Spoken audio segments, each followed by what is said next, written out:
கொழும்பில் சொகுசு அடுக்குமாடி குடியிருப்புகளை வாங்க அழகான வீடுகளை கட்டிக்கொள்ள ராயல்டி இன்ஜினியரிங் வெள்ளவத்தை IBC ரோட்டில் வெள்ளவத்தை ஃபசஸ் லேனில். வணக்கம். மீண்டும் மற்றும் ஒரு இன்றைய பதிவு நிகழ்ச்சியினூடாக சந்தித்திருக்கின்றோம்.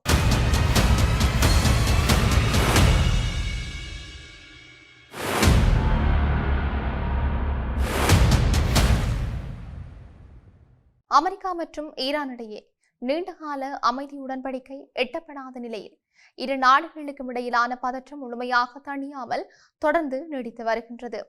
கடந்த சில வாரங்களாக இருதரப்பும் ஒன்றையொன்று குறிவைத்து ஏவுகணை, ட்ரோன் மற்றும் வான்வழி தாக்குதல்களை நடத்தி வந்த நிலையில் தற்போது மீண்டும் ஒரு பலவீனமான போர் நிறுத்தம் அமலுக்கு வந்திருக்கிறது. இருப்பினும் இந்த போர் நிறுத்தம் எவ்வளவு காலம் நீடிக்கும் என்பது குறித்து இன்னும் உறுதியான தகவல் எதுவும் வெளியாகவில்லை. கடந்த 24 மணி நேரத்திற்கு மேலாக இருதரப்பிலும் குறிப்பிடத்தக்க போர் நடவடிக்கைகள் எதுவும் பதிவாகாததால் தற்போதைய போர் நிறுத்தம் நிரந்தர அமைதிக்கான முதல் படியாக அமையக்கூடும் என்ற நம்பிக்கையை மத்தியஸ்த நாடுகளும் சர்வதேச பார்வையாளர்களும் வெளியிட்டிருக்கிறார்கள். குறிப்பாக வளைகுடா நாடுகள் மற்றும் மேற்கத்திய நாடுகள் இருதரப்பையும் பேச்சுவார்த்தை மேசைக்கு அழைத்து வருவதற்கான முயற்சிகளை தொடர்ந்து மேற்கொண்டு வருகின்றன. இருப்பினும் பதற்றமான சூழல் இன்னும் முழுமையாக தணியாததால் எந்த நேரத்திலும் மீண்டும் மோதல் வெடிக்கக்கூடும் என்ற அச்சமும் நிலவி வருகிறது.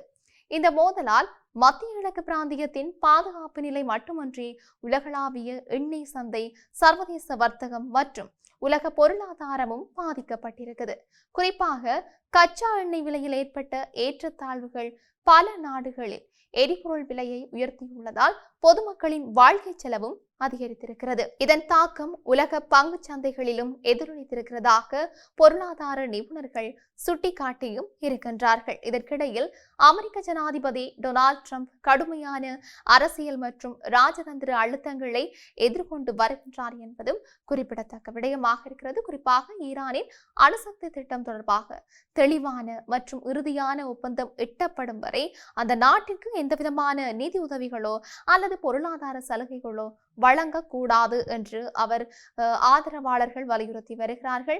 ட்ரம்பின் அரசியல் ஆதரவு தளத்தில் இருக்கின்ற பலரும் பேச்சுவார்த்தைகளை நீடிப்பதன் மூலம் ஈரான் காலம் தாழ்த்தும் முயற்சியில் ஈடுபட்டு சர்வதேச அழுத்தத்திலிருந்து தப்பிக்க முயற்சிக்கக்கூடும் என்று சொல்லி குற்றம் சாட்டுகிறார்கள். எனவே ஈரான் தன்னுடைய அணுசக்தி திட்டம் தொடர்பாக தெளிவான உறுதிமொழிகளையும் சர்வதேச கண்காணிப்பையும் ஏற்றுக்கொள்ளும் வரை அமெரிக்கா தன்னுடைய பொருளாதார தடைகளையும் அரசியல் அழுத்தங்களையும் தளர்த்தக்கூடாது என்பதே அவர்களின் நிலைப்பாடாக இருக்கிறது. மறுபுறம் ஈரானுடன் நீண்டகால பதற்றம் மற்றும் மோதல்கள் அமெரிக்காவின் சர்வதேச செல்வாக்கையும் உள்நாட்டு பொருளாதாரத்தையும் பாதித்திருப்பதை ட்ரம்ப் நன்கு உணர்ந்திருக்கிறதாக அரசியல் ஆய்வாளர்கள் தெரிவித்தும் இருக்கின்றார்கள். குறிப்பாக எரிபொருள் விலை உயர்வு, பணவீக்கம், உலக சந்தைகளில் ஏற்பட்டிருக்கின்ற நிச்சயமற்ற நிலை மற்றும் அமெரிக்க மக்களின் வாழ்க்கை செலவு அதிகரித்திருப்பது அவரது நிர்வாகத்திற்கு கூடுதல் சவாலாக மாறியும் இருக்கின்றது. மேலும் நவம்பரில் நடைபெற இருக்கின்ற அமெரிக்க இடைக்கால தேர்தல்கள் நெருங்கி வரும் நிலையில் இந்த விவகாரத்தில் விரைவான மற்றும் சாதகமான முடிவை எடுக்க வேண்டிய அரசியல் அழுத்தமும் ட்ரம்ப் மீது அதிகரித்து வருகின்றது. இந்த மோதல் நீடித்தால் அது அவரது அரசியல் செல்வாக்கையும் தேர்தல் பிரச்சாரத்தையும் பாதிக்கக்கூடும் என்று சொல்லி அரசியல் வட்டாரங்கள் கருதுகின்றன.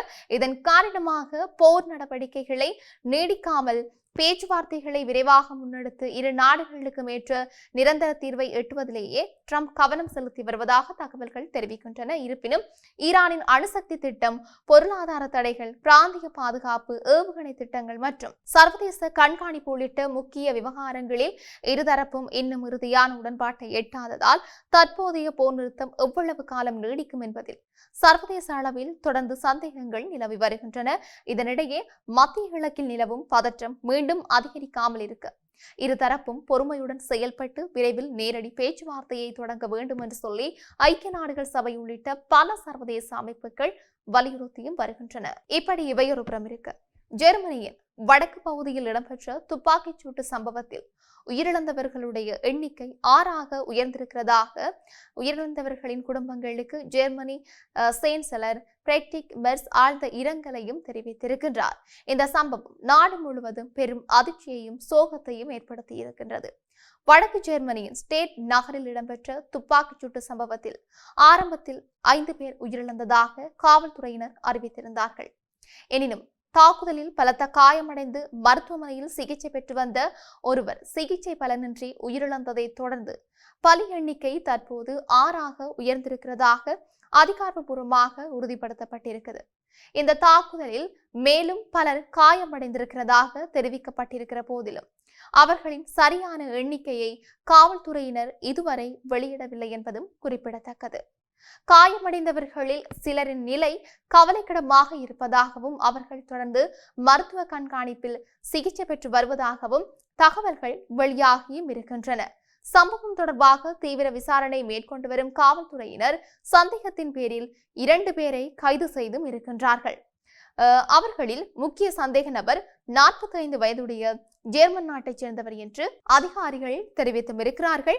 கைது செய்யப்பட்டவர்களிடம் தொடர்ந்து விசாரணை நடத்தப்பட்டு வருவதோடு தாக்குதலுக்கு பின்னால் வேறு யாரேனும் தொடர்புடையவர்களா என்பதையும் விசாரணை அதிகாரிகள் ஆராய்ந்து வருகிறார்கள்.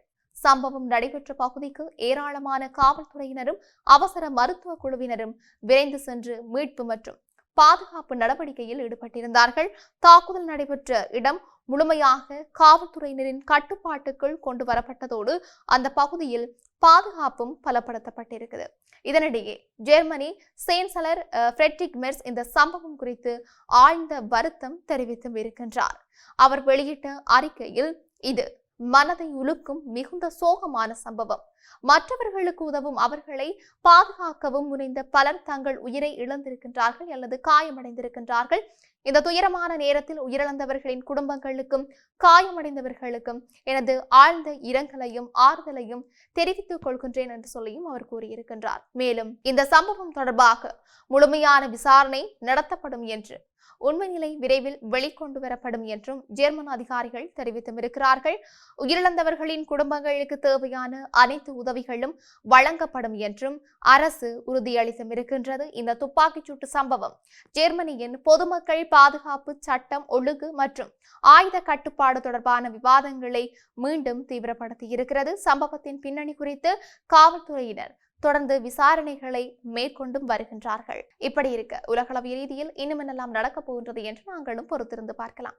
மீண்டும் மற்றும் ஒரு பதிவினூடாக சந்திக்கலாம். வணக்கம்.